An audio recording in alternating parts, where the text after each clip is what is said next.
Listen. Attentively. Okay, so pag nagsasalita si teacher sa harapan is makinig kayo, okay? Okay, so always be kind to others. Okay, so syempre dapat maging mabait tayo sa kapwa natin. Especially sa parents natin. Okay ba yun? Okay, so ngayon is may ipapakita teacher si teacher and then is sasabihin niyo lang kung anong shape ito. Anong shape ito? Circle. Very good. Ito. Triangle. Very good. Ito. Square. Very good. Alright, okay. So mamaya, i-explain ni teacher kung ano bang mga shape na ito na connection sa topic natin.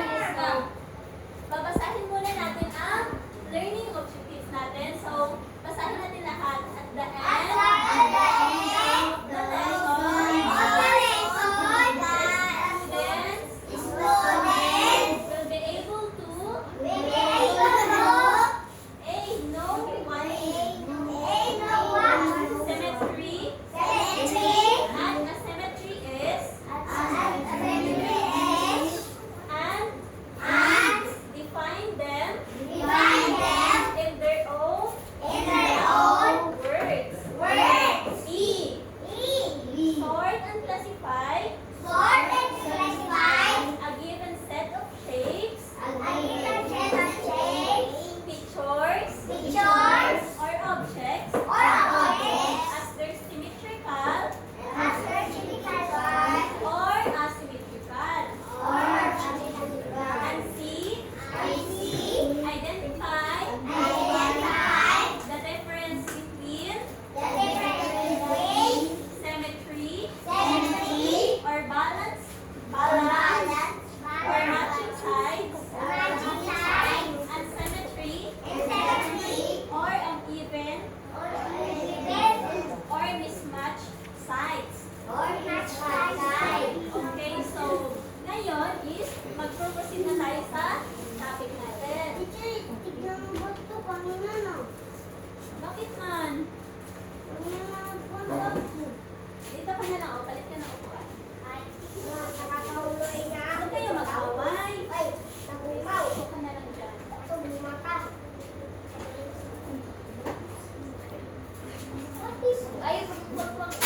Diba? Marcelo.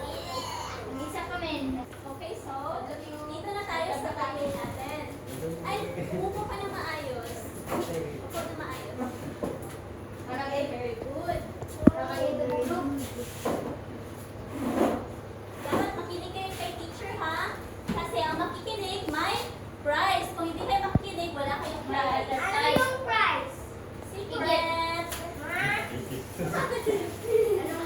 Okay, so dito na tayo sa topic natin. So ang topic natin is symmetry. Alam niyo ba kung anong symmetry? Hindi.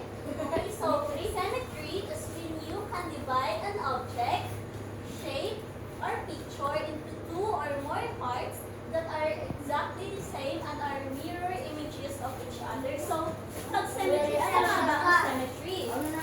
So, di ba makinig class, makinig.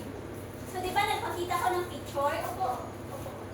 Nagpakita ng picture. So, itong heart, kung hatiin natin siya,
niya?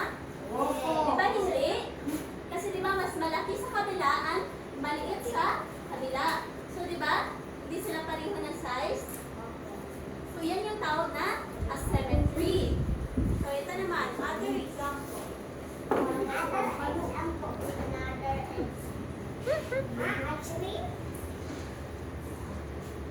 So ito, magkapareho ba sila ng ng sukat? Hindi? Bakit hindi? Magkapareho ba? Hindi. Okay, very good. Mas malaki ang sukat dito sa kabila kaysa dito. Okay, so dahil nakasagot ka is meron kang prize. So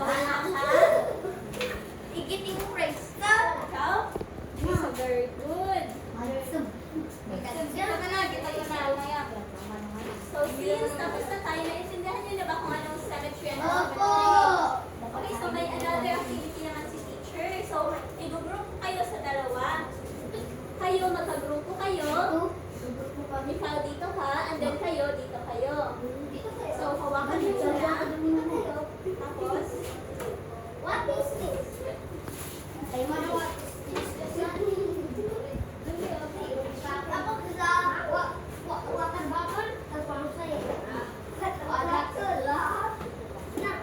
Water bottle? okay, so, ilagay niyo dyan ang asymmetry and ilagay niyo dito.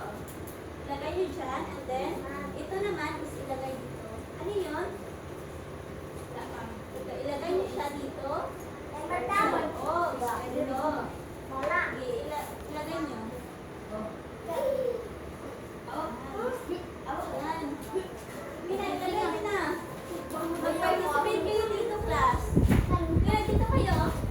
Dito ka na grupo. Ano silang maglagay dito? Dito nyo nilagay.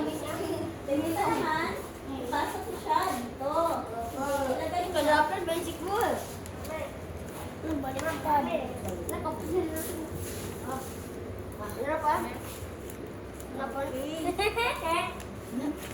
Oh, ilagay mo.